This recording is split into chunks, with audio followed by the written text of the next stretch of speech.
सेव्यमान पावनाग्रि पङ्कजम् ज्ञानयज्ञसूत्रमिन्दुशेखरम् कृपाकरम् नारदादियोगि वृन्दवन्दितम् दिगम्बरम् काशिकापुराधिनाथ कालभैरवम् भजे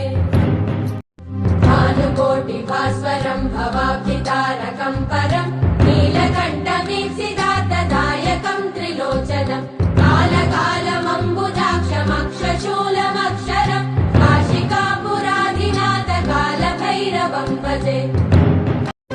शूलटङ्कपाशदण्डपाणिमादिकारणम् श्यामकायमादिदेवमक्षरम् निरामयम् भीमविक्रमम् प्रभुम् विचित्रताण्डवप्रियम् काशिकापुराधिनाथ कालभैरवम् भजे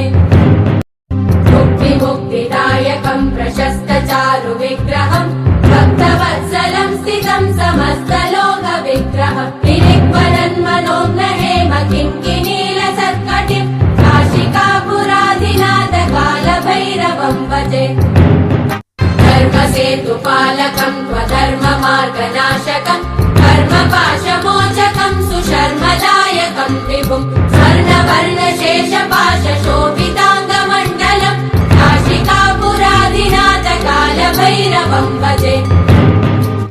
रत्नपादुका प्रभाविरामपादयुग्मकम् नित्यमद्वितीयमिष्टदैवतम् निरञ्जनम् मृत्युदर्पनाशनम् करालकम् श्रमोक्षणम् काशिकापुराधिनाथ कालभैरवम् भजे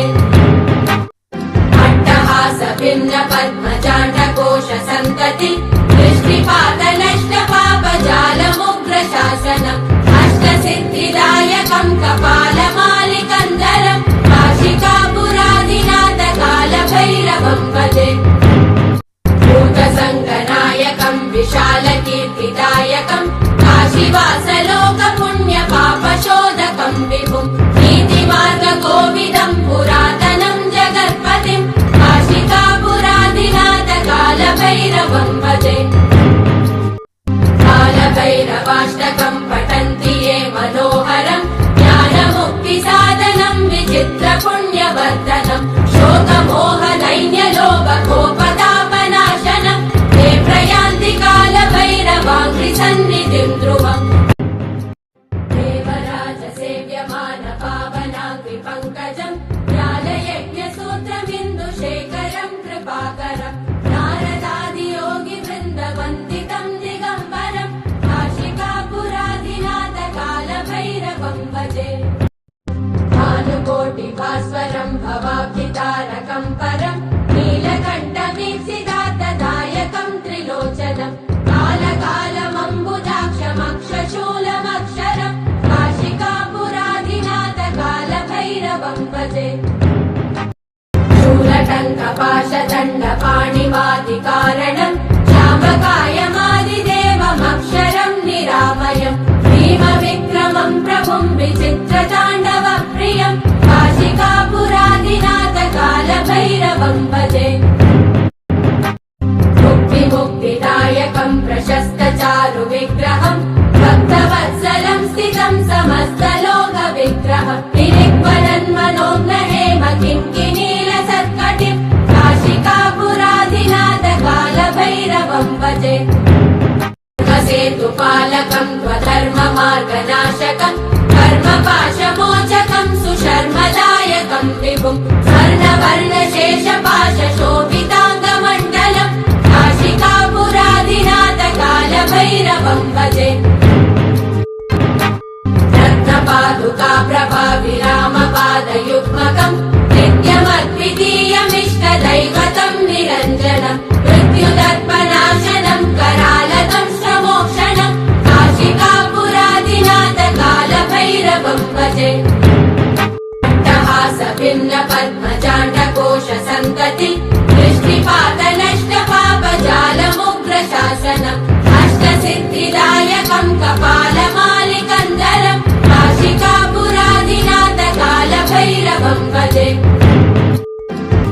भूतसङ्गनायकम् विशालकीर्तिदायकम् काशीवासलोकपुण्यपापशोधकम् विभुम् नीतिमार्गकोविदम् पुरातनम् जगत्पतिम् काशिका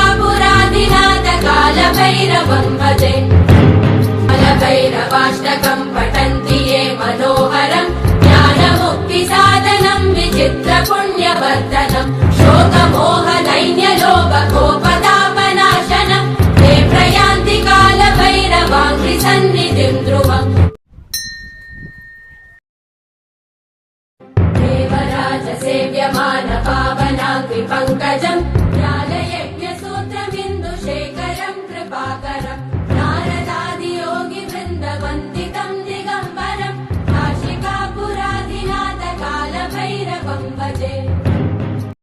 भानुकोटिभास्वरं भवाब्धितारकं परं नीलकण्ठमीप्सितार्थदायकं त्रिलोचनं कालकालमम्बुजाक्षमक्षशूलमक्षरं काशिकापुराधिनाथ कालभैरवं भजे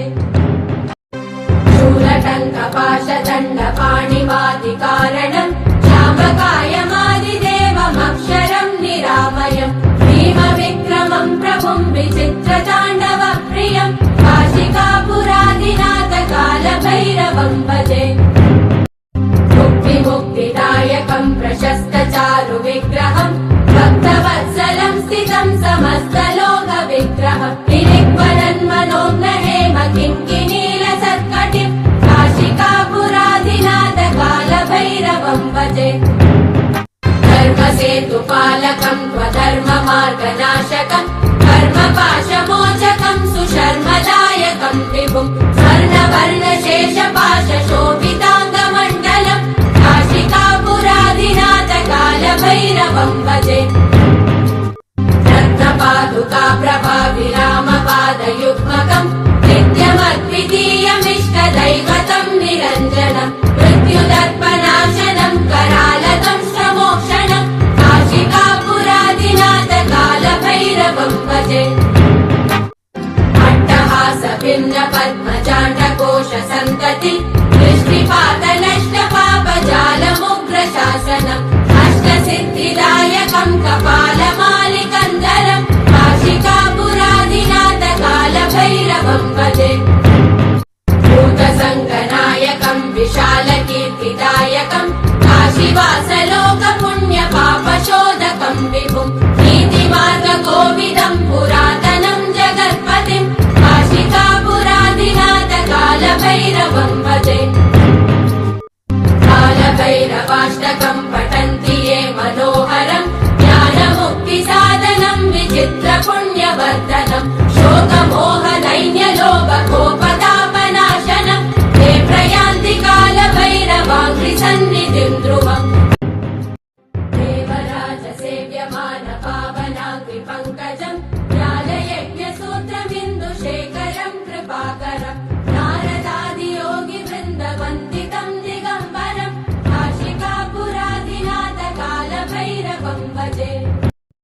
भानुकोटिभास्वरं भवाब्धितारकं परं नीलकण्ठमीप्सितार्थदायकं त्रिलोचनं कालकालमम्बुजाक्षमक्षशूलमक्षरं काशिकापुराधिनाथ कालभैरवं भजे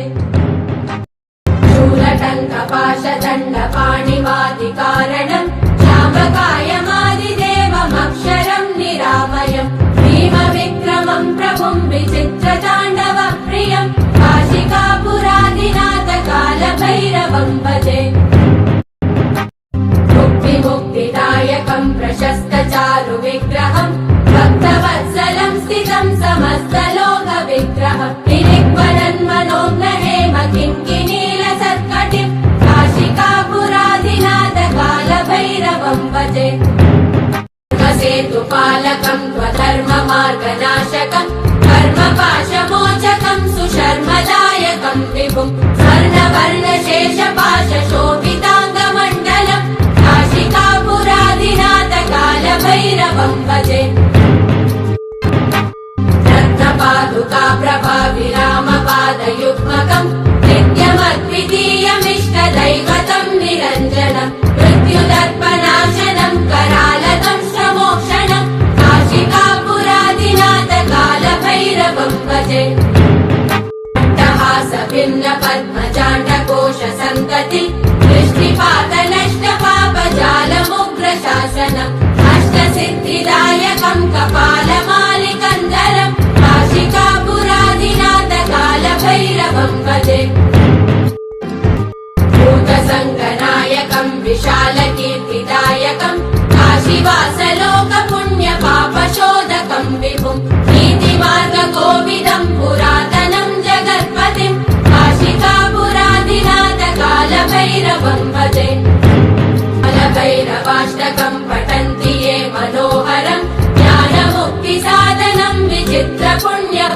कालदंष्ट्रमोक्षणम्